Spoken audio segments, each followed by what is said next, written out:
एक बार गायत्री मंत्र का पाठ करेंगे।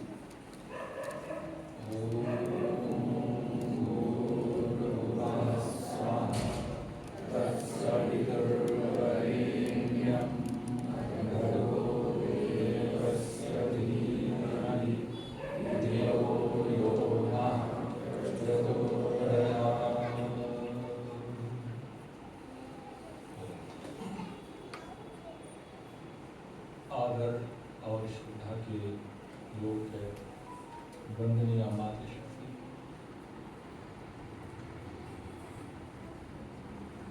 कुछ जानने की जिज्ञासा वो अपने हृदय में लेकर उपस्थित यहाँ पर सभी विचारशील पुरुषों और प्यारे बच्चों,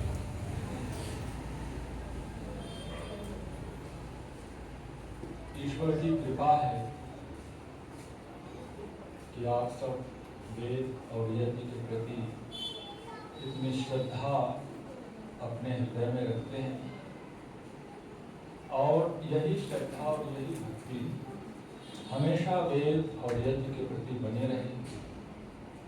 ईश्वर से ऐसी कामना है। आदरणीय कुमार जी ने विषय रखा है गृहस्थ आश्रम, जिसे हम दाम्पत्य जीवन भी बोलते हैं। और इसकी चर्चा बीच बीच में होनी चाहिए। गृहस्थ आश्रम, इसके विषय में हमें जानना समझना चाहिए और इसके महत्व के बारे में भी हमें समझना चाहिए।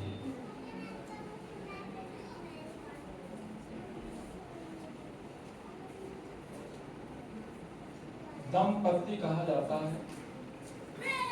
पति और पत्नी को हम प्रायः संस्कृत में दंपत्ति बोलते हैं। तो यहाँ पर पति तो है लेकिन पत्नी नहीं है। पत्नी के स्थान पे क्या बैठा है? दम बैठा हुआ। दम क्या है?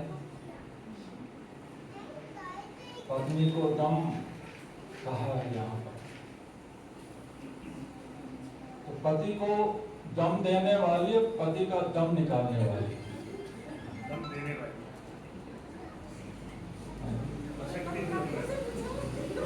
बुराइयों का दमन है। और वैसे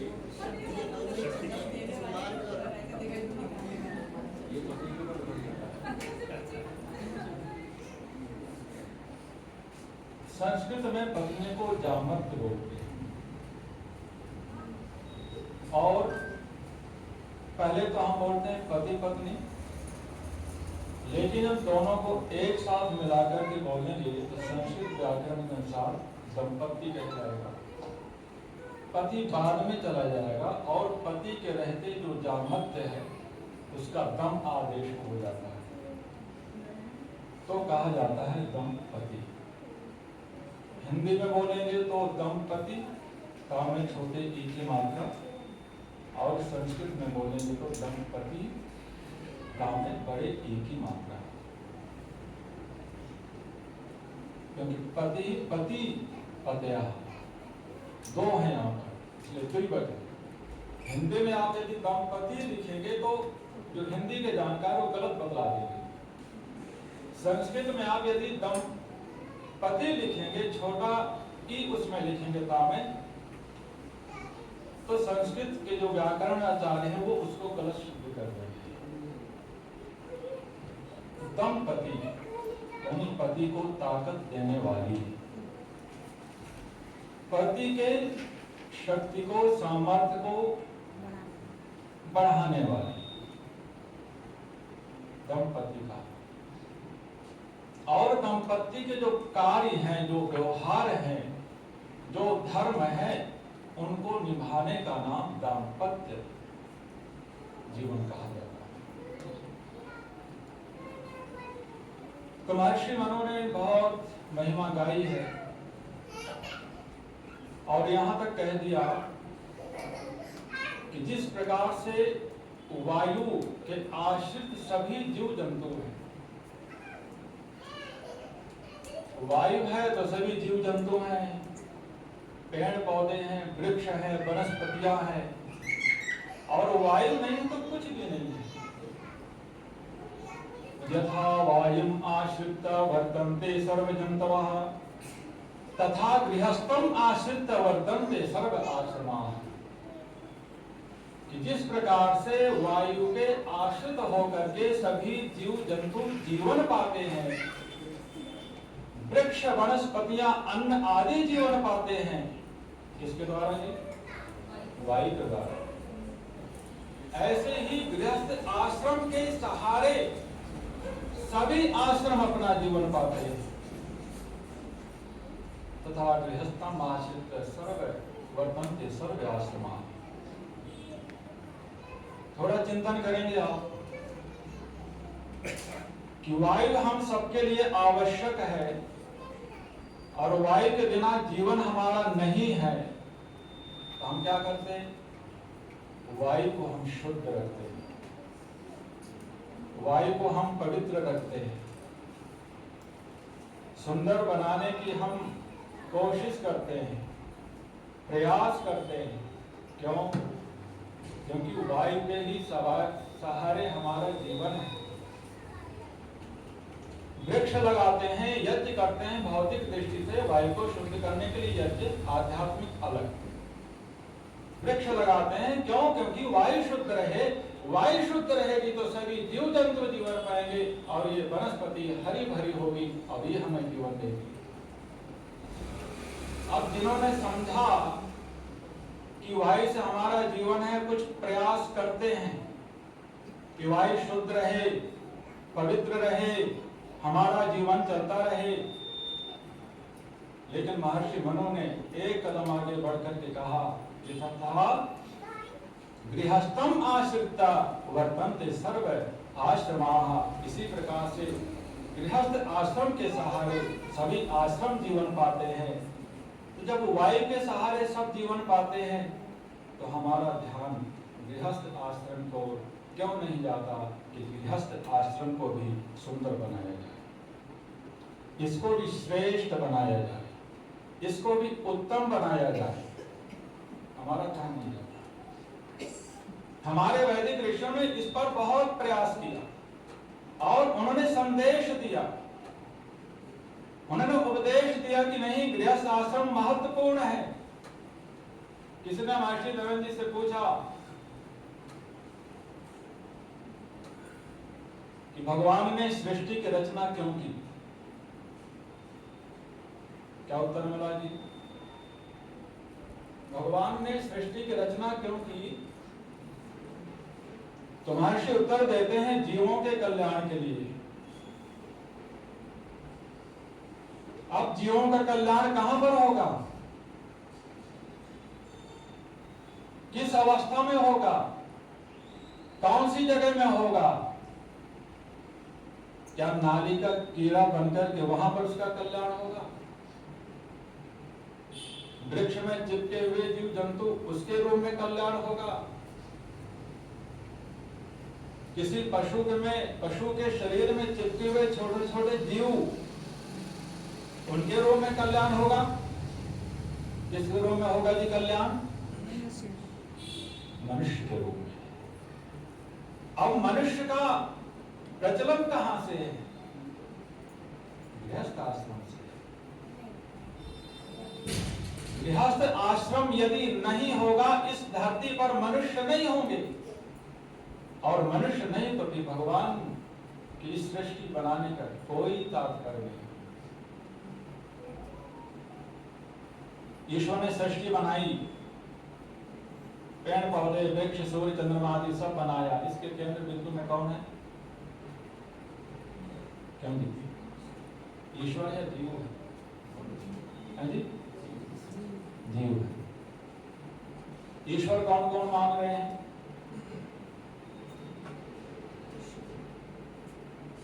सृष्टि के मूल की यदि बात करेंगे तो ईश्वर है,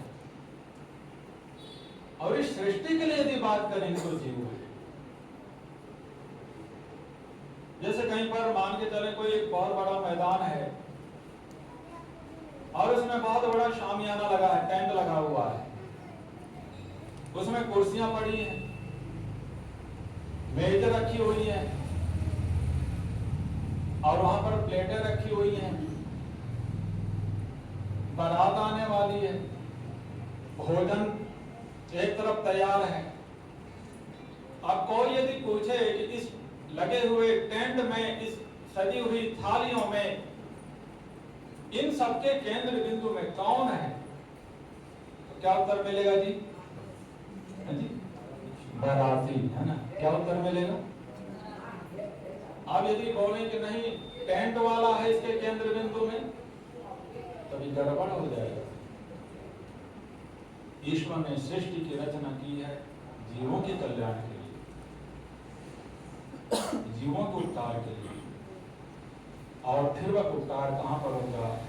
जब हम इस मनुष्य के शरीर में, और मनुष्य के शरीर के लिए हमें कहां पर जाना है? गृहस्थ आश्रम में जाना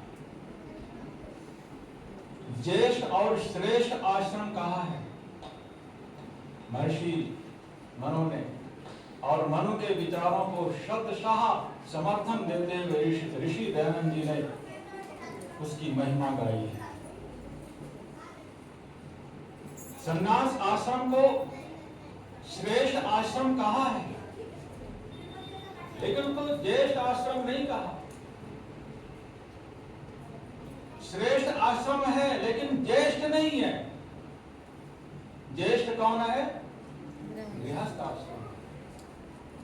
ज्येष्ठ भी है और श्रेष्ठ भी है। ज्येष्ठ का तात्पर्य है प्रशंसा की योग्य। अष्टाध्यायी का सूत्र थोड़ा समझिए आप है।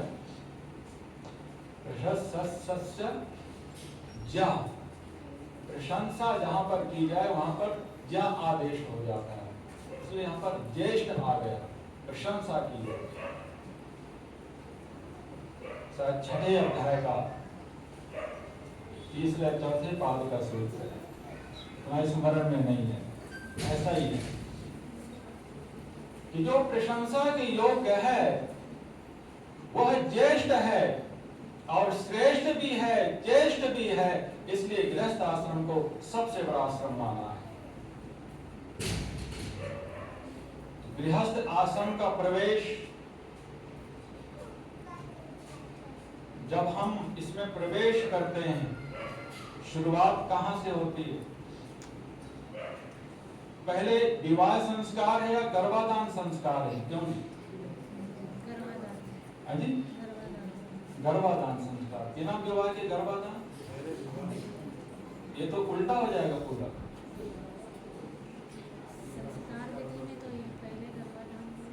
प्रथम विवाह संस्कार है, लेकिन जब प्रारंभ से वहां पर देखेंगे तो गर्भाधान संस्कार है।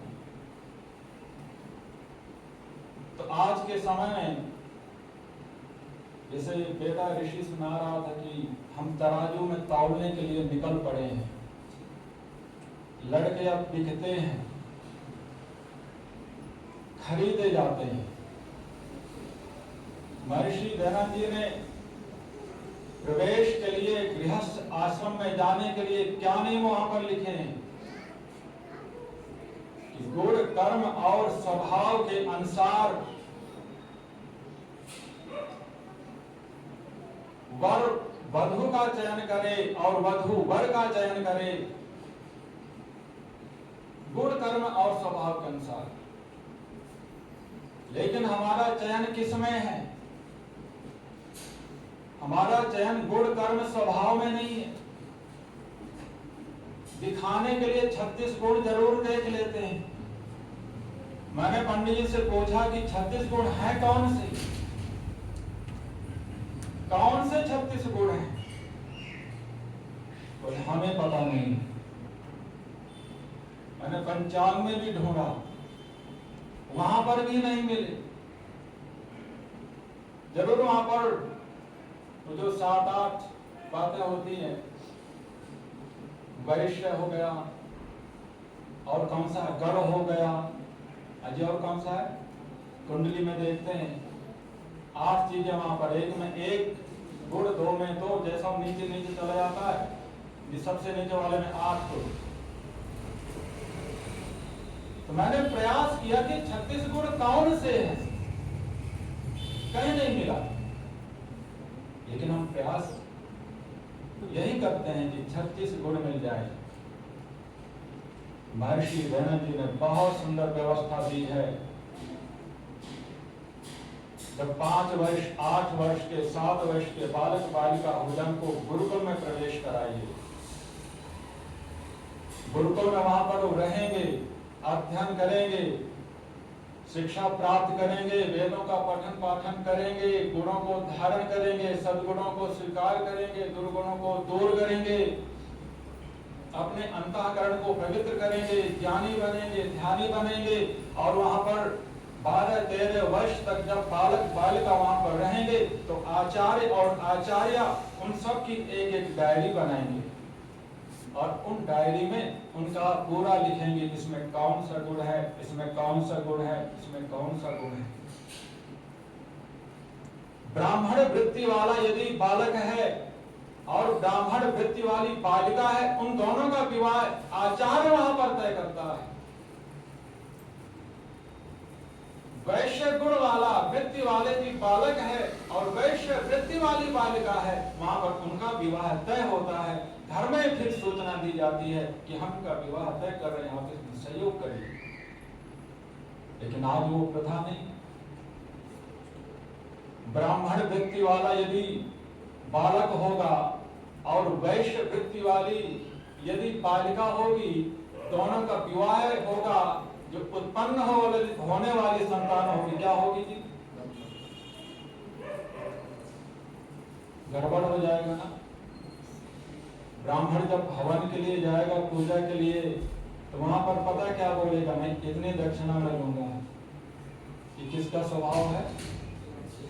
वैश्य का, क्योंकि अपना वो माल, अपना सामान वो फिक्स करके बेचता है, उसमें कम नहीं करेगा।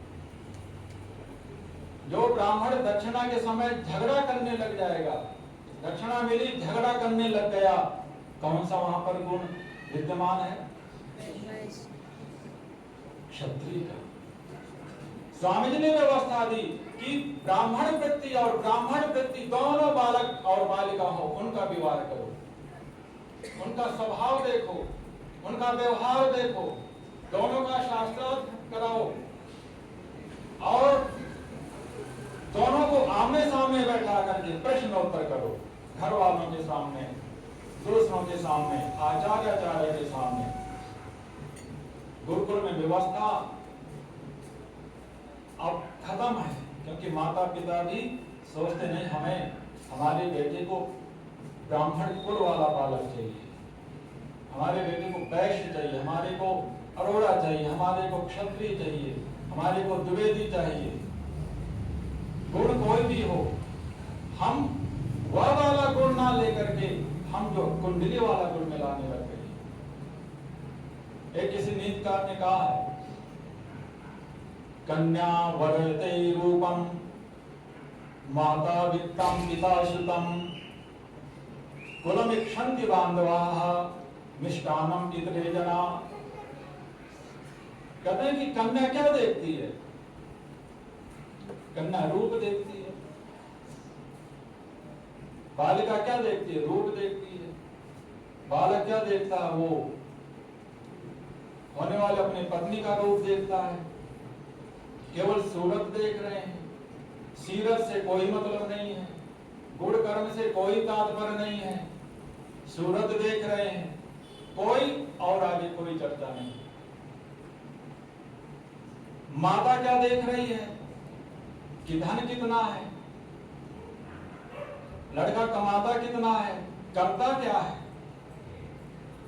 जहां पर भी जब संबंधों की बात होती है ना, विवाह आदि रिश्ते की, तो क्या चर्चा होती है? सबसे पहला प्रश्न क्या होता है? लड़का करता क्या है, लड़की करती क्या है, पिता क्या करता है। गुण नहीं वहां पर देखे जा रहे हैं। नीतिकार कहता है कि माता वो धन देख रही है, कि जहां पर मेरी बेटी आ रही है वो धन वहां पर कितना है। पिता क्या देख रहा है, पिता श्रुतम, पिता देख रहा है कि लड़का कितना पढ़ा लिखा है।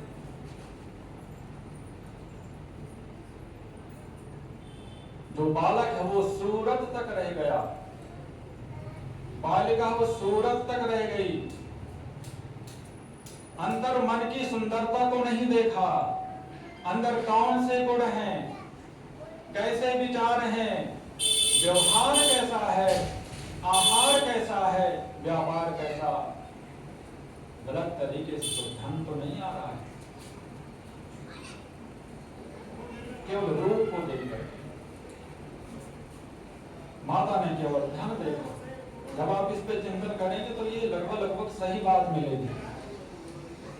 पिता विचार करता है शिक्षा कितनी है, और कहते हैं कि कुल में क्षंति बांधवा, जो बंधु जन होते हैं ना, विवाह के समय दो प्राणी विचित्र होते हैं, एक जीजा और दो भाई। ये एक तरफ मुंह लटकाए खड़े रहेंगे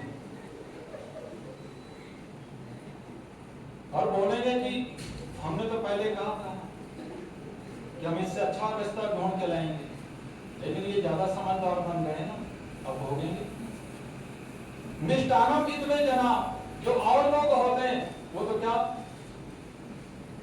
बस केवल खाने में। एक ने पूछा कि भाई द्विवेदी जी ने बहुत सुंदर वधू ढूंढी है। तिवारी जी कहने लगे कि भाड़ में जाए ना, हमें क्या लेना देना है, सुंदर बहू ढूंढी है, क्या ढूंढी है, बकरी ढूंढी है, हमसे कोई लेना देना नहीं है। मिठाई कहां पर है ये हमें बताओ, कौन कौन सी मिठाई रखी हुई है। मिष्टानम इतने जना।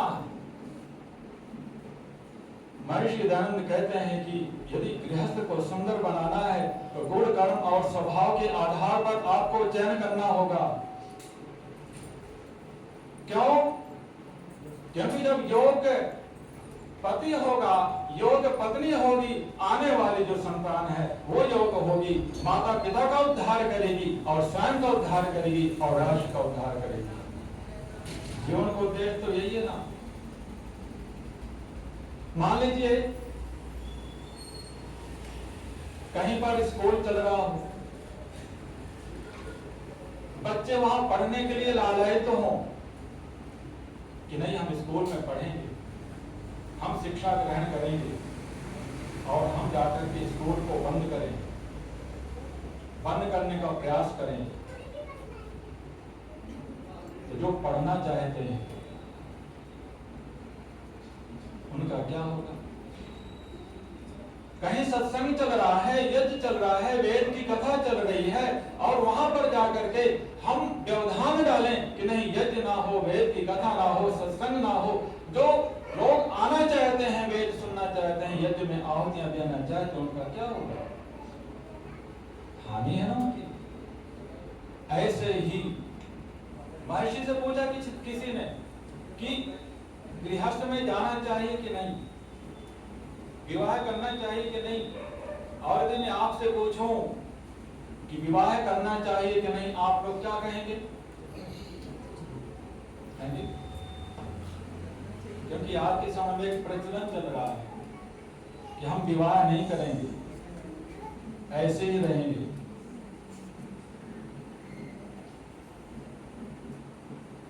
थोड़ा चिंतन करिए।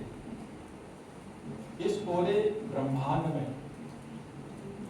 हजारों हजारों की संख्याओं में, लाखों लाखों की संख्याओं में जीव विचरण कर रहे हैं। किसके लिए? कि हमें अपने योग कहीं पर हमें गर्भ मिल जाए, हमें शरीर मिल जाए। लाखों की संख्या में विचरण कर रहे हैं जीव गर्भ में प्रवेश करने के लिए। क्योंकि जब तक गर्भ में प्रवेश करेंगे नहीं, शरीर मानव शरीर मिलेगा नहीं, अशुभ कर्म करेंगे नहीं, तब तक मुक्ति नहीं मिल सकती है। प्रश्न किया व्यस्त में जाना चाहिए कि नहीं? ऋषि कहते हैं अवश्य जाना चाहिए। क्यों? वहां पर लिखते हैं कि 7 सुधारों का सुधार, सभी प्रकार की उन्नति का केंद्र गृहस्थ आश्रम है। स्वयं गृहस्थ में प्रवेश नहीं किया स्वामी दयानंद जी ने, लेकिन आदेश देते हैं कि प्रत्येक व्यक्ति को गृहस्थ में जाना चाहिए। और जो दिव्य पुरुष हैं, जो पवित्र आत्माएं हैं, जो सदाचारी हैं, जो ज्ञानी है, धर्मात्मा है, उनको तो 100% ही गृहस्थ में प्रवेश करना चाहिए। क्यों? क्योंकि जो जीव भटक रहे हैं, प्रतीक्षा में हैं, इंतजार कर रहे हैं कि हमें कोई ऐसा गर्भ मिले, हमें कोई ऐसा स्थान मिले जहां पर हम प्रवेश करें, शरीर को पा करके पुण्य कर्म करते हुए हम मुक्ति को प्राप्त करें, उनका क्या होगा? गलत कर्मों को करने वाले भी जीव हैं और शुभ कर्मों को करने वाले भी जीव हैं। जो शुभ कर्म करने वाले जीव जो विचरण कर रहे हैं, लाइन पे लगे हैं कि हमें कहीं पर जगह मिले, यदि हम गृहस्थ में नहीं जा रहे हैं, हम बहुत बड़ा पाप कर रहे हैं। इसलिए स्वामी दयानंद जी ने गृहस्थ में जाने का आदेश दिया। स्वयं नहीं गए और उनका जो संन्यास जीवन है उसमें कोई कमी नहीं है, लेकिन फिर भी वो ज्येष्ठ और श्रेष्ठ बतला रहे हैं। तो हमारे जीवन का निर्माण, मनुष्य का निर्माण गृहस्थ आश्रम में है और गृहस्थ आश्रम साधारण नहीं है। इसको बनाने का, इसको उत्तम बनाने का प्रयास सबको करना चाहिए। इसलिए यहाँ पर गृहस्थ के विषय में चर्चा हम कर रहे हैं। गर्भाधान संस्कार ये क्यों है, ये क्यों किया? ये पवित्र आत्मा को आवाहन करने का संस्कार है। ध्यान देना कि हमारे घर में, हमारे कुल में कौन सी संतान आई, कैसी संतान आई, और जब उस समय बुलाने का समय होता है हमारा कोई ध्यान नहीं है। 2 संस्कारों की हमने सबसे अधिक बेइज्जती की, अपमान किया है, गर्भाधान और दूसरा विवाह है। घर हम बनाते हैं,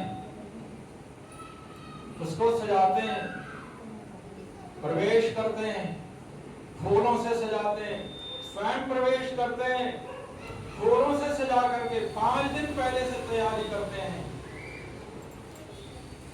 200 लोगों को बुलाते हैं, निमंत्रण पत्र छपवाते हैं, भोजन बनवाते हैं, बाजा बजवाते हैं, स्वयं प्रवेश कर रहे हैं। लेकिन वहां पर प्रवेश करते हुए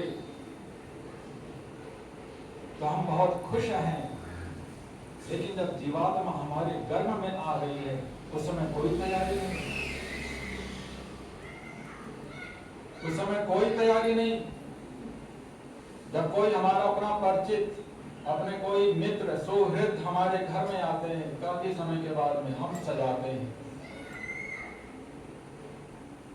फूलों से गेट को, दरवाजे को सजाते हैं, रंगोली बनाते हैं। हमारा आज मित्र आ रहा है, हमारे आज घर के लोग आ रहे हैं, आचार्य घर में आ रहे हैं, सन्यासी आ रहे हैं, घर को सजाते हैं। लेकिन जीवन का जो सबसे महत्वपूर्ण हिस्सा है, जब हम एक जीव को बुलाते हैं जिसके द्वारा हमारा जीवन टिका हुआ है और हमारा घर टिका हुआ है, उसको बुलाते समय कोई तैयारी नहीं, कोई आह्वान नहीं, आमंत्रण। जीवात्मा को बुलाने का आमंत्रण है गर्भाधान संस्कार। वहां पर बुलाया जाता है और हम प्रार्थना करते हैं। विदुर जी कहते हैं, मां वैली कुले सुनो, सुनो माने पुत्र, कि हे प्रभु, अब मैं इस संस्कार को करने जा रहा हूं, मेरे घर में कभी कुल वैली संतान ना हो, वेद निंदक संतान ना हो, मेरे घर में ईश्वर से मुख मोड़ने वाली संतान ना हो, धर्म विरोधी संतान ना हो, शुभ गुणों से दूर होने वाली संतान ना हो। हे प्रभु, मेरे घर में ऐसी संतान हो जो कुल के यश को बढ़ा दे, मेरे नाम को बढ़ा दे और राष्ट्र के लिए अपना योगदान समर्पित करके मेरी कोख को धन्य कर दे। प्रार्थना वहां पर करनी, सबको प्रार्थना करनी चाहिए। मैं तो निवेदन करूंगा जब गृहस्थ में आपके बच्चे जाएं या जो गृहस्थ में जिन्होंने प्रवेश किया है, इन बातों का अवश्य ध्यान में रखें। और आपने ध्यान नहीं रखा तो ठीक है, कर्मों के अनुसार पे जैसा हमारा भाग्य है और जैसा जीव उनका जो भी लेना देना पड़ा होगा जन्म जन्मांतरों का, उसके आधार पे जीव आ जाएगी। लेकिन आते समय यदि हमने तैयारी नहीं की, हमने आवाहन नहीं किया, हमने सामवेद का गान नहीं किया, क्या वहां पर प्रार्थना करते हैं? ओम अमोहमस्मि सातम सातमस्सोहम सामास्मि ऋत्वं देवरहं पृथिवी त्वं तावेव विह्वावहि सहरेतो ददावहि प्रजां प्रजनावहि पुत्रान् विन्दावहि पहुंस्ते सन्तो जरदष्टया रोजिष्णो सुमनस्य मानव पश्येम शरदाष्टम जीवेम शरदाष्टम श्रेयाम शरदाष्टम।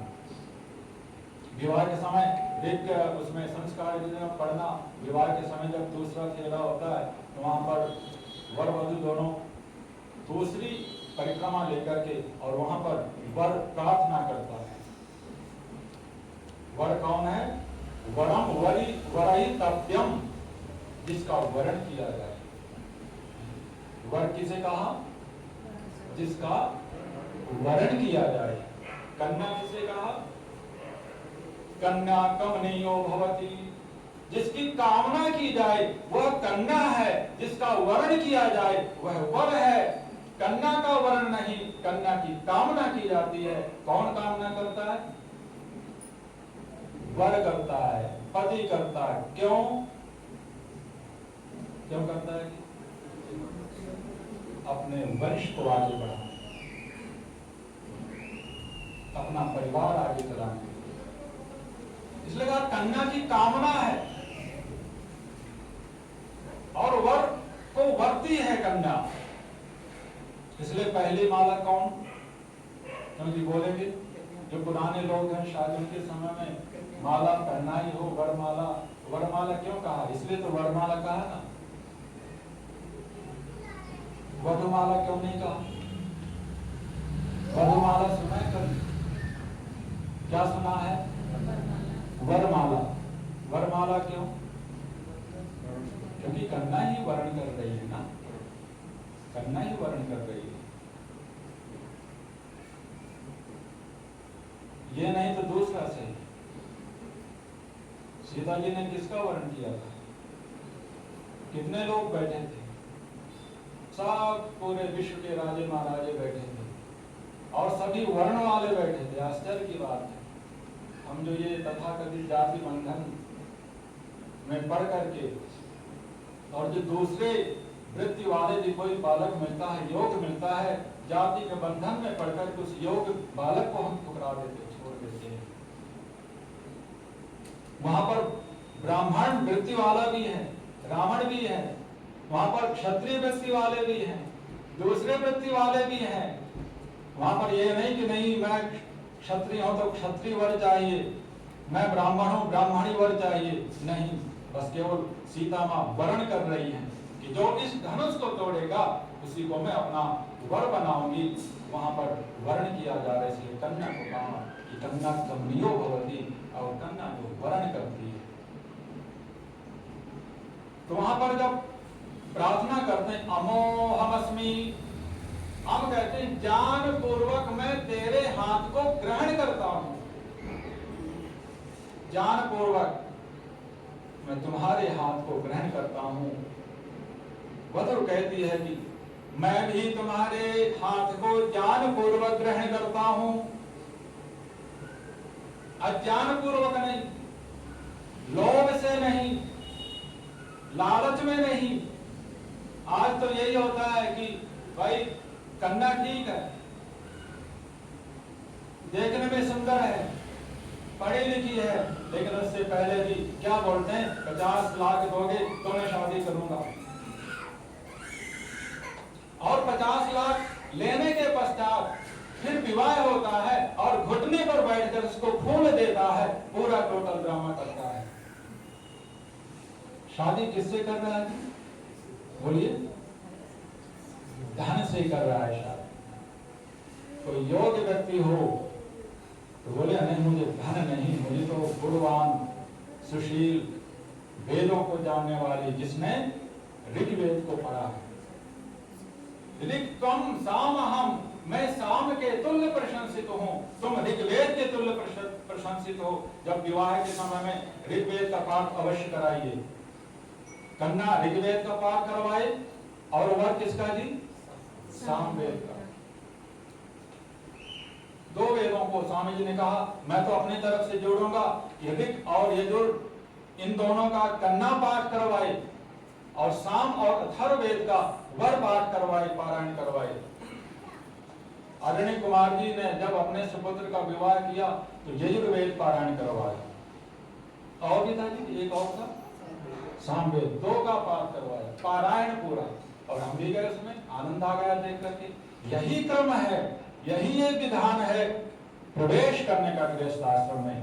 तो मैं ऋग्वेद वधु कहती है और वर कहता है कि मैं सामवेद के समान तुल्य हूं। ऋग्वेद अर्थात ज्ञान, ज्ञान पूर्वक, लालच में नहीं, लोभ में नहीं प्रवेश करना है, ज्ञान पूर्वक प्रवेश करना है। और क्या करना है कि हम दोनों विवाह करें। तावेव विवाह वही सह रेतो दला वही, मिलकर के हम रेतस को धारण करें। प्रजना वही, हम प्रजा को प्राप्त करें। प्रजा कौन?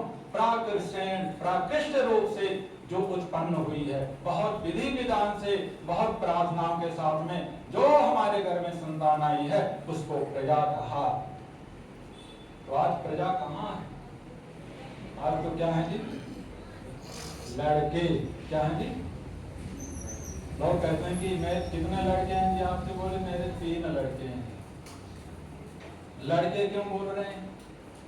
लड़ते लड़ते पैदा हुए इसलिए लड़के बोल रहे हैं। प्रेम से क्यों नहीं उत्पन्न हुए? स्नेह से क्यों नहीं जन्म हुआ? अपने बच्चों को भी लड़के मत बोलिए। क्या बोलो जी? है जी? पुत्र बोलो, है ना? तुम नाम नरकादस्मात् त्रयते सा पुत्रः। पुत्र बोलिए, बालक बोलिए, बालिका बोलिए, मारवक भी बोलिए, ऐसी संस्कृत का मारवक, ऐसा बोलिए।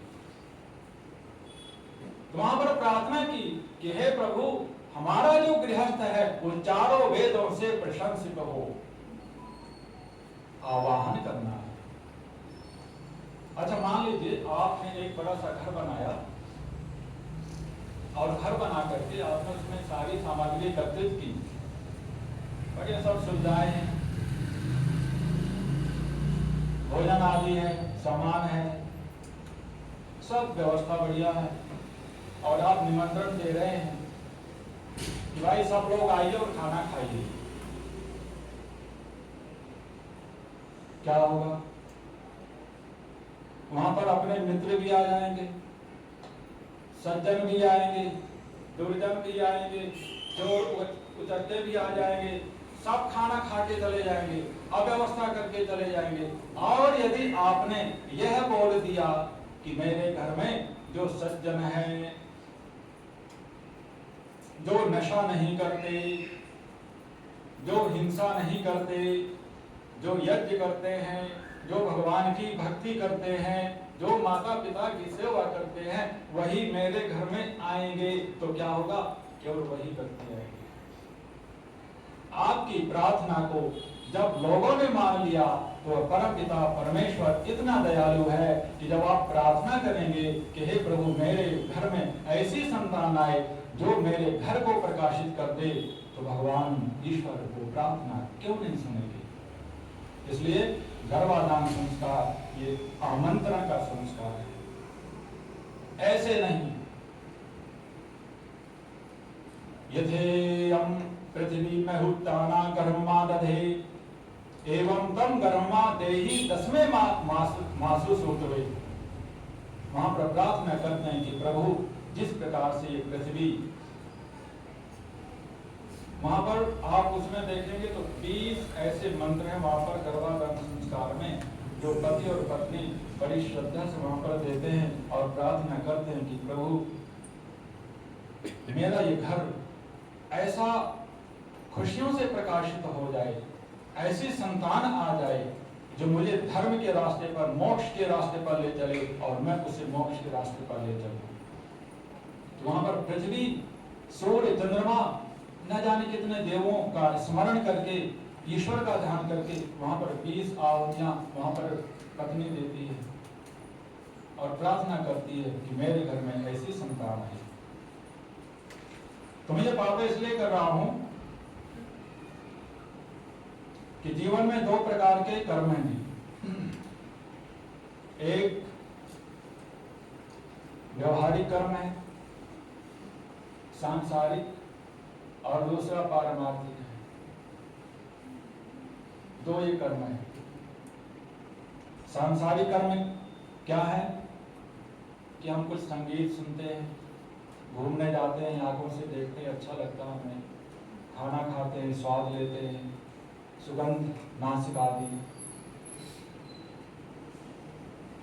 ये सब पता है, ये केवल क्षणिक है, ये थोड़े समय के हैं, ये अस्थिर है, स्थिर नहीं है। जो सांसारिक कर्म है, ज्ञानेंद्रियों के द्वारा प्राप्त होने वाला जो सुख है, जो आनंद है, वो क्षणिक है, वो अस्थिर है, स्थिर नहीं है। और ज्ञान का जो आनंद है, आत्मा से जो संबंधित है, जो ज्ञान का आनंद है, वो चिरस्थायी है, वो स्थिर है। तो मैं आपसे पूछना चाहता हूं कि आप इसको पाने के लिए प्रयास करेंगे। अभी हमारी आंखें, हो सकता है बहुत ऐसे लोग हैं जो 80 वर्ष में, 40 वर्ष में रोशनी खो देते, अब उनका तो ये जो सुख खत्म हो गया ना। कान है, सुनना बंद हो गया, 30 साल में बहुत ऐसे लोग हैं सुनाई नहीं देता, अब इसका जो सुख है वो खत्म है।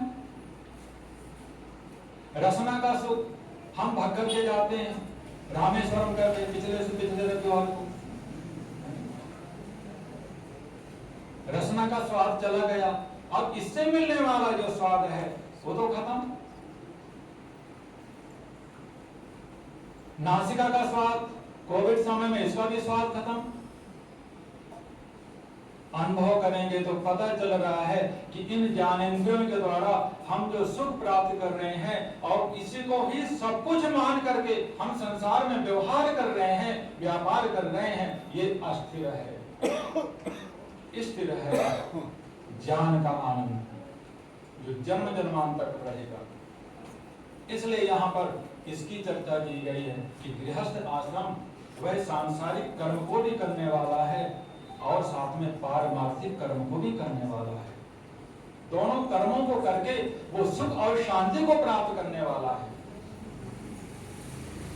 तो प्रार्थना वहां पर किया कि यथेयम पृथ्वी महुत्ताना गर्मादधे एवं तम गर्मादेहि 10वें मास सूतवे कि हे पृथ्वी माँ, वहां पर पत्नी प्रार्थना करती है गर्भाधान संस्कार से पहले कि हे पृथ्वी माँ, जिस प्रकार से तू पुष्कल अन्न को प्राप्त करके, सुंदर बीज को पा करके, सुंदर जल को पा करके और सुंदर फसल को उत्पन्न करके प्राणी मात्र का तुमने कल्याण कर दिया, मैं आपसे प्रार्थना करती हूँ कि मैं भी ऐसे ही सुंदर बीज को पा करके और संस्कार रूपी जल को प्राप्त करके मैं ऐसी संतान को प्राप्त करूं जो मुझे मोक्ष की प्राप्ति करा दे, मेरे नाम को अमर कर दे और मेरी कोट को शोभा बढ़ा दे और मैं राष्ट्र को समर्पित करूं।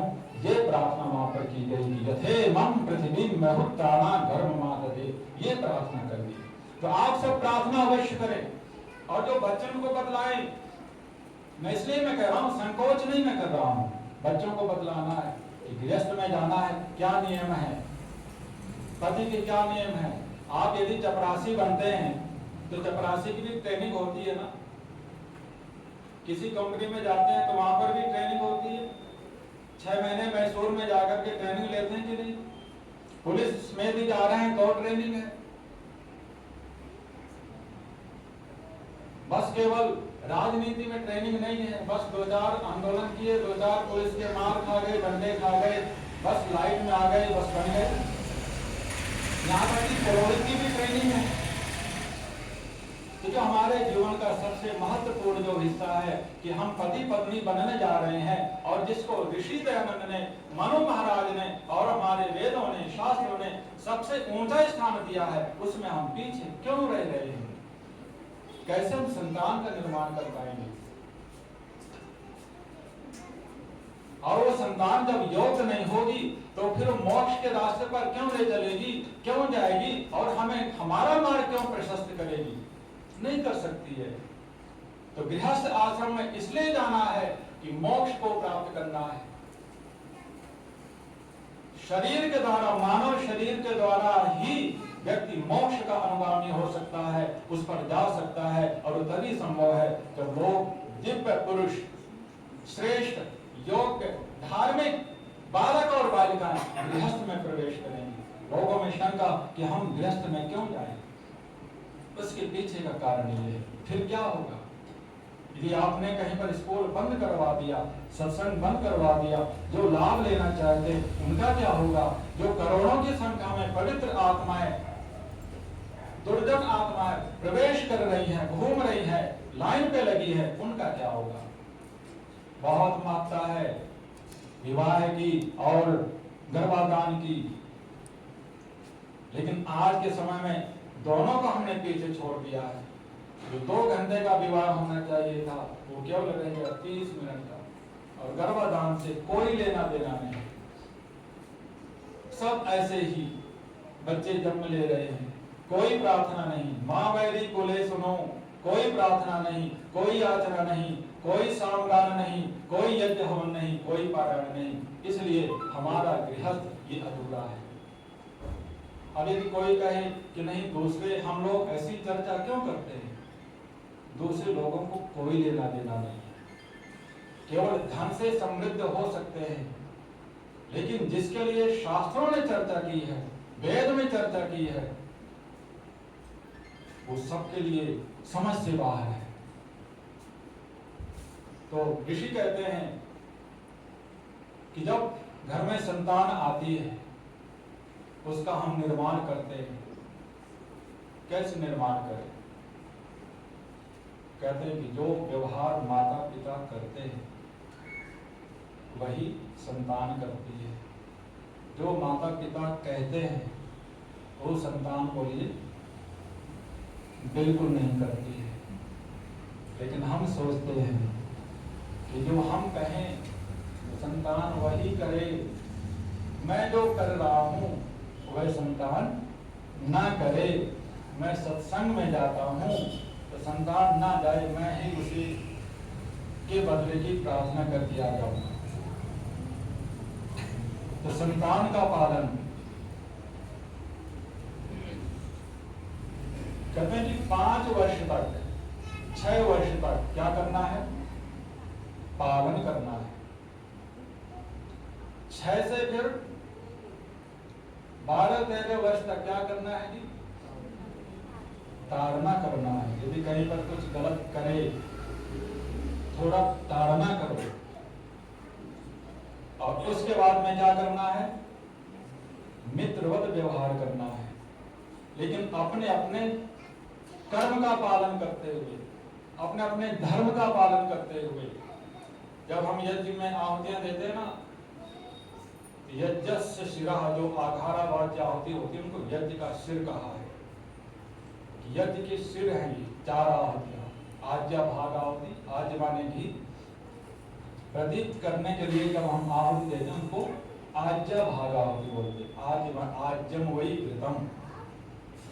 और जब 8 मंत्र बोलते हैं तो वहां पर लिखा अष्टाज्याहुति, अष्ट घी की आहुति ना, लेकिन व्यवहार में हम सामग्री की आहुति देने लगते हैं। तो जब वहां पर आहुति देते हैं ओम अग्नाये स्वाहा, ओम सोमाय स्वाहा। अच्छा, एक बात और आपसे कहना चाहूंगा कि जब हम उच्चारण करते हैं तो अग्नय बोल देते हैं। अग्नाये क्या बोलना वहां पर? अग्नाये क्या बोलना है आगे? सोमाया। सोमाया नहीं बोलना, सोमाया चतुर्थी विभक्ति। तो जब अग्नाये बोलते हैं तो कौन बैठे हैं यहाँ पर? पति बैठे हैं। सोमाएं बोलते हैं तो कौन बैठी यहाँ पर? पत्नी बैठी है। अर्थात जो पुरुष है वो अग्नि का प्रतिनिधित्व कर रहा है, जो पत्नी है वो सोम का प्रतिनिधित्व कर रही है। अग्नि का तात्पर्य है कठोरता, थोड़ा सा कठोरता। सोम का तात्पर्य है सरलता। एक आपने वो पंक्ति सुनी होगी, गुरु कुम्हार है शिष्य कुंभ है, क्या है वो? कि जब घड़ा कुम्हार बनाता है तो एक हाथ अंदर लगाता है और एक हाथ से वो थोड़ा थोड़ा वो चोट पहुंचाता है, खाने के लिए नहीं, किसके लिए? बनाने के लिए। अंदर वाला हाथ बहुत सरल, बहुत सौम्य और बाहर वाला थोड़ा कठोर। अब यहाँ पर घटाइए, संतान को बनाने के लिए जो माँ है, जो पत्नी है, वो अपना कोमल हाथ अंदर रखती है और जो पिता है वो कुंभ बन करके, कुंभकार बन करके, चोर दे करके उसको बनाता है और एक सुंदर कलश की स्थापना हो जाती है। वहां पर प्रार्थना करते हैं कि मैं अग्नि गुण को धारण करते हुए और मैं सोम गुण को धारण करते हुए जीवन में बहुत समानांतर ऐसे डालनी आहुति और ऐसे आहुति डालनी है, दोनों अपने अपने रास्ते पर चलते हुए सीधे रास्ते पर, इधर उधर नहीं होना है। जो अपना कर्तव्य है उस कर्तव्य से इधर उधर नहीं होना है, सीधे अपने रास्ते पर चलना है। जो रास्ते पर हमने चलने का संकल्प लिया है विवाह के समय, व्यस्त के समय, उस पर हमें चलना है, अपने रास्ते से भटकना नहीं है। तो संतान का पालन, उसके बाद में 15-16 वर्ष के बाद में फिर मित्रवत व्यवहार। जो छोटे बच्चे हैं 8 वर्ष तक उनका कफ प्रधान होता है, उनके अंदर कफ होता है और छोटे बच्चों के लिए 10 घंटे की नींद आवश्यक है। जब आप आयुर्वेद पढ़ेंगे और यदि नींद में खलल है, मालिश आदि के द्वारा बच्चे का जब हम ठीक से व्यवस्थित रखते हैं, उसको व्यवस्था में रखते हैं, उसको नींद पर्याप्त आएगी, 10 घंटे की नींद आएगी, उसका कफ बराबर रहेगा, सम रहेगा। और यदि कफ कम ज्यादा होगा तो बालक जिद्दी होगा, वो फिर आपकी बात मानेगा नहीं, फिर आप बोलेंगे पंडित जी कोई मंत्र बताओ, बालक बहुत जिद्दी है। कफ के कारण है। कुछ संस्कार भी हो गए, माँ ने कितनी जिद रखी गर्भ के समय में, उसका भी असर है। और उसके बाद में 8 वर्ष से फिर 16 वर्ष तक 8 घंटे की नींद आवश्यक है। वहां पर पित्त प्रधान होता है, 8 घंटे से भी कम नींद ले रहे हैं तो मुश्किल है। और फिर 16-17 वर्ष के बाद में फिर वात प्रधान शरीर हो जाता है और वहां पर आगे 6 घंटे की नींद, 5 घंटे की, और 60 वर्ष के बाद में जितनी भी नींद आए हम उतनी नींद लें। इस हिसाब से हमें स्वयं को भी चलना है, संतान का निर्माण करना है और कहते जीवन में अपेक्षा नहीं रखनी है। संतान का हमने निर्माण किया, जो हमने प्रयास किया, पहले तो वैदिक ऋषियों ने व्यवस्था दी है उसका हमने पालन किया नहीं। जब संतान घर में आ गई फिर बोलते हैं संतान हमारा कहा नहीं मानती, संतान जिद्दी है, परेशान करती है। अब कुछ नहीं, अपना जो हो सकता है उसको करिए। एक मान लीजिए एक गाड़ी, बालक उसमें बैठा है, वो गाड़ी को आप धक्का दे रहे हैं। समझना, एक उदाहरण के द्वारा मैं आपको बता रहा हूं, क्योंकि स्वयं को भी हमें तो कुछ करना है ना, संतान के लिए भी करना है, स्वयं के लिए भी करना है। गाड़ी को हमने धक्का दिया, बालक उसमें बैठा हुआ है। जब हम गाड़ी को धक्का देंगे तो बहुत ताकत लगेगी, बहुत परिश्रम करना पड़ेगा, लेकिन जब ही चलनी शुरू हो जाएगी हमारी ताकत थोड़ा कम हो जाएगी और जब ही गाड़ी और बढ़ने लगी और स्टार्ट कर दिया, हम तुरंत वहां पर खड़े हो जाएंगे और क्या करेंगे, ऐसे हाथ करेंगे, इधर उधर को देखेंगे। अब गाड़ी ने स्पीड पकड़ ली है। 18 वर्ष होते होते आप बच्चों की चिंता करना बंद कर दीजिए। उन्होंने अपनी स्पीड पकड़ ली है, अब आप उनके साथ में दौड़ नहीं लगा सकते हैं। अब आप वहां पर चिंता करेंगे तो उपेक्षा के शिकार होंगे, परेशान हो जाएंगे। बच्चे को चलना अपने उसमें, हाँ जब आप गाड़ी चला रहे हैं उसको दिखाइए कि देखो गाड़ी को ऐसे मेंटेन रखना है, ऐसे इसको साफ रखना है, और समय समय पर गैरेज में जाके इसका अंदर का जो सिस्टम उसको ठीक करवाना है। बच्चे को बता दो कि बेटा ये जो जीवन है गाड़ी की तरह है, इसको वैसे रखना है, ऐसे चलाना है, बस बताते रहो बीच बीच में। और बीच बीच में जाकर के आर्य समाज रूपी गैरेज में जाकर के उसको थोड़ा ठीक ठाक करवा लेना, मानसिक जो मलिनता है उसको दूर करके आ जाना, कुछ प्रवचन सुन के आ जाना, कुछ आहुतियां दे के आ जाना, वहां पर केवल बतलाना है। अब क्या यहाँ पर समय है, कहते जब हम 50, 55, 60 के वर्ष के हो गए तो अब यहाँ पर हमें अब थोड़ा स्वयं को ध्यान में रखना है, बहिर्मुखी से अब अंतर्मुखी की ओर होना है। बच्चे ने अपना कर लिया, अपना चल रहा है, 10वीं 12वीं बच्चे आ जाए, आप चिंता करना छोड़ दीजिए क्या करेगा क्या नहीं करेगा। अब वो चलने दो, उसको चलेगा, वो समझदार हो गया है। चिंता करेंगे परेशानी होगी। अब स्वयं को ये देखना है क्या अब मुझे जो मेरा समय बचा है मैं साथ में रहते हुए या अलग रहते हुए जैसा भी मेरे लिए अच्छा हो मैं मुझे कर्म करना है। वैसे तो मनु महाराज कहते हैं कि जब बाल के सिर के बाल क्या हो जाए, सफेद हो जाए, और अपत्यस्य अपत्यम जातम, अपत्य के अपत्य हो जाए, क्या हो जाएगी, अपत्य माने पुत्र के पुत्र हो जाए। तो कहते हैं कि वन का आश्रय ले लेना चाहिए, वानप्रस्थ समाश्रय, वानप्रस्थ की ओर चला जाना चाहिए। हमारे स्मृति शेष डॉक्टर जो अजमेर के थे परोपकारिणी सभा के धर्मवीर जी, उनका मैं एक लेख पढ़ रहा था। वो कहते कि एक छत में 2 बाप नहीं रह सकते, और 2 बाप रहेंगे तो खींचातानी होगी। उससे अच्छा है कि अलग हो जाओ, थोड़ा दूर रहो, अलग रहेंगे अच्छा रहेगा, और वहां पर अपेक्षा नहीं करनी है, बस बीच बीच में उसको समझाते रहो। और कहते हैं कि यदि कोई व्यवस्था नहीं है वन में जाने का, यदि कोई हमारे पास में उपाय नहीं है तो क्या करना है, तो वहां पर ऋषि वहां पर रास्ता बतलाते हैं। और क्या रास्ता बतलाते हैं, वहां पर कहते हैं कि जैसे उदाहरण के द्वारा बाजार में किसी वस्तु की अधिक सप्लाई हो और उसकी डिमांड ना हो, तो जो वस्तु है उसकी क्या अवस्था हो जाती है, मांग उसकी कम हो जाती है। अब हम 70 वर्ष के हो गए, अब हमारी घर में डिमांड बोलिए नहीं है, तो क्या करना है, सप्लाई कम करनी है।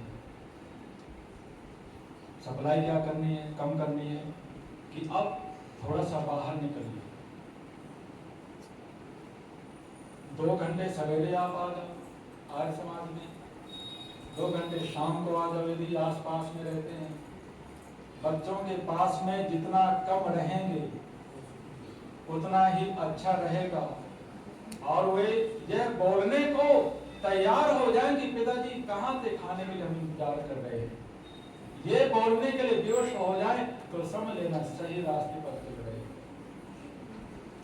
तो गृहस्थ आश्रम यथा नदी नदा, जिस प्रकार से नदी नाले चलते चलते समुद्र में स्थान पाते हैं, ऐसे सभी आश्रम इस गृहस्थ में आश्रय पाते हैं। तो इस दृष्टि के साथ में हमें अपने गृहस्थ धर्म को आगे बढ़ाना है और योग्य संतान का निर्माण करना है। और प्रथम जो संस्कार है वहाँ से लेकर के और जहाँ तक 18 वर्ष तक, वहाँ तक हमें ध्यान में रखना है। और साथ में ऋषि कहते हैं कि पति पत्नी का व्यवहार कैसा रहे, कि दोनों का व्यवहार आपस में मधुर व्यवहार रहे। वहां पर कहा, जो मंत्र में बोल रहा था, ऋक्तम सामहम पृथ्वीतम तावेव विहोवा वही सह रेतो दधा वही प्रजान प्रजना वही पुत्रान विन्दोय बहुस्ते संतो जलदस्पया रोचिष्णु द्वितीय विभक्ति है कि हम दोनों में हमेशा रुचि बनी रहे, आपस में विरोध ना हो। पश्चिम शरदाष्टम सुमनस्य मानव सुंदर मन के साथ में हम एक दूसरे से प्रेम पूर्वक 100 वर्षों तक देखते रहे। क्या करते रहेंगे? पति पत्नी क्या करते रहे? प्रेम पूर्वक 100 वर्षों से अधिक तक एक दूसरे को देखते रहे, घूरना नहीं है। एक कौन थे वो, मैंने उनका सुना कि भाई 110 घंटे काम करो, नहीं कब तक पत्नी को घूरोगे या पति को घूरोगे? घूरते होंगे उनके यहाँ, हमारे यहाँ देखने की बात कही गई है। पश्चिम शरदाष्टम, प्रेम पूर्वक एक दूसरे को देखो और रुचि पूर्वक एक दूसरे के साथ में रहो और अपने गृहस्थ का पालन करो, अपने कर्तव्य का पालन करो और जो सांसारिक कर्तव्य है उसको करते हुए जो हमारा ये जो कुछ समय के लिए है, इससे आगे बढ़ते हुए जो चिर आनंद को देने वाला है, जो स्थायी आनंद है, उसको हमें स्वीकार करना है। अर्थात परमार्थ की ओर अपने को ले जाना है, ईश्वर भक्ति को अपने को ले जाना है। तभी हमारा गृहस्थ जीवन धन्य होगा और तभी हमारा जो गृहस्थ में प्रवेश करने का तात्पर्य है वो सफल होगा। हम संतानों का निर्माण करें और योग प्रतिनिधि राष्ट्र को समर्पित करें। एक कल मैं यज्ञ में था तो शांति यज्ञ था। यज्ञ प्रारंभ करने से पहले घर के लोग जिन्होंने कहा कि ये शास्त्री जी बाद में 5 मिनट थोड़ा आप समय दे देना और इनकी बेटी कुछ बोलना चाहेगी। मैंने कहा ठीक है, समय आप ले लेना। यज्ञ हुआ, थोड़े से मैंने चर्चा की और चर्चा के पश्चात मैंने 5 मिनट कहा। मैंने कहा जो कुछ बोलना चाहें वो पवित्र आत्मा के लिए तो कुछ बोले। बेटी आई, मुंह थोड़ा वैसा बना के और हिम्मत करके बोलती है कि हमारे पिताजी को लाल मिर्ची बहुत पसंद थी, कड़वा बहुत पसंद था।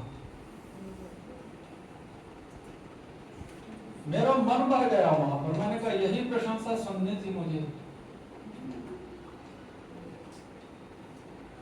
ऐसी संतान का निर्माण जिसके जाने के पश्चात यदि उसकी संतान 100 लोगों के सामने यदि उसकी प्रशंसा कर रही है और ये कह रही कि मेरे पिता को लाल मिर्च बहुत पसंद थी, जिसका तात्पर्य कि आपने संतान का निर्माण नहीं किया, स्वयं का भी निर्माण नहीं किया। तो स्वयं का निर्माण कर लिया, संतान पीछे रह गई, कुछ दे के नहीं गए, केवल मकान बना के चले गए, संतान को अधूरा छोड़ के चले गए। गृहस्थ धर्म तभी सार्थक है, सफल है, जब हम स्वयं का निर्माण करें और बोलिए संतान का निर्माण करें और मोक्ष की प्राप्ति के लिए हम अपना उद्देश्य सामने रखें। इसलिए गृहस्थ में जाना चाहिए और गृहस्थ में जाने के लिए ये सारे के सारे विधान ऋषियों ने बतलाए हैं। तो हम उन सभी ऋषियों के ऋणी हैं जिन्होंने सुंदर तरीका बतलाया और जिन्होंने हमें ज्ञान दिया। यदि हम यहाँ पर आते हैं समाज में, यज्ञ में हम बैठते हैं, वेदों की बात को सुनते हैं, इसका तात्पर्य है कि ऋषियों की तपस्या को हम स्वीकार कर रहे हैं और उनका जो ज्ञान है, उनका जो तप है, उनका जो त्याग है, उसको हम बहुत ऊंचा बड़ा सर्टिफिकेट दे रहे हैं। तो हम ऋषियों की बातों को माने, उनके सिद्धांतों पर चलें और जीवन को सांसारिक सुख को प्राप्त करते हुए पारमार्थिक सुख को प्राप्त करें और अपने गृहस्थ को सुंदर बनाएं, स्वर्ग बनाएं। आप सबका धन्यवाद।